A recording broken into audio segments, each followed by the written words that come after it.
ta này ai được bọn vì cầm hoa đèn nhẹ ban thôi nên cần lái càng nghe ban đài thế cầm hoa này cần lái cái gì cứ khi mà đài ban mà cái nó mùi lờiสำหรับកំហុសនៅកន្លែងការងារគឺខ្ញុំធ្លាប់បានបង្កើតកំហុសមួយគឺមើលច្រឡំនឹងបទពិសោធន៍ការងាររបស់បេក្ខជនដែលបទពិសោធន៍ការងាររបស់ពួកយើងត្រូវការគឺរយៈពេល3ឆ្នាំប៉ុន្តែបេក្ខជនគឺមានបទពិសោធន៍តែ2ឆ្នាំប៉ុណ្ណោះដែលកំហុសមួយនេះគឺបានធ្វើឲ្យបេក្ខជនហើយនិងអ្នកសម្ភាសគឺខាតពេលវេលាខ្លាំងមែនទែនបន្ទាប់ពីរកឃើញកំហុសនេះគឺខ្ញុំបានទីការទៅថ្នាក់លើភ្លាមៗហើយបានកែតម្រូវព័ត៌មានហើយនឹងឆែកមើលឯកសារទាំងអស់ឡើងវិញបន្ទាប់ពីបញ្ហានេះផងដែរគឺខ្ញុំបាន reflect មកលើខ្លួនឯងហើយខ្ញុំក៏បានរកឃើញថាខ្លួនឯងគឺខ្វះចន្លោះនៅកន្លែងដំណើរការពិនិត្យការងារនោះពីរដងហើយនឹងមិនបានពិនិត្យវាបានត្រឹមត្រូវឬមួយក៏ដោយប្រុងប្រយ័ត្ននោះទេ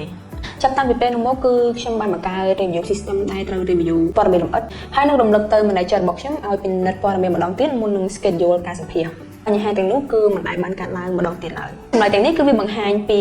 កំហុសរបស់អ្នកប៉ុន្តែវាក៏បានបង្ហាញពីសកម្មភាពនៅក្នុងការដោះស្រាយវាបានយ៉ាងល្អផងដែរហើយមួយវិញទៀតវាក៏បានបង្ហាញពីការចេះទទួលខុសត្រូវទៅលើកំហុសដែលយើងបានធ្វើហើយនឹងការប្រែកំហុសនោះឲ្យជាមេរៀនដ៏ល្អមួយទី3ដែលអ្នកមិនគួរនិយាយគឺអ្នកមិនគួរនិយាយថាខ្ញុំមិនដែលបានបង្កើតកំហុសនោះឡើយទី2កុំនិយាយអំពីកំហុសមួយណាដែលធ្វើឲ្យមានការខូចខាតទៅលើការងាររបស់អ្នកឬក៏ខូចខាតទៅលើកេរ្តិ៍ឈ្មោះរបស់អ្នកកុំយកបញ្ហាណាដែលតូចៗយកមកនិយាយអសោះគឺវាអត់មានតម្លៃអីនៅក្នុងការសម្ភាសន៍នោះឡើយ follow page របស់ពួកយើងដើម្បីទទួលបាន tip ថ្មីៗជាច្រើនទៀត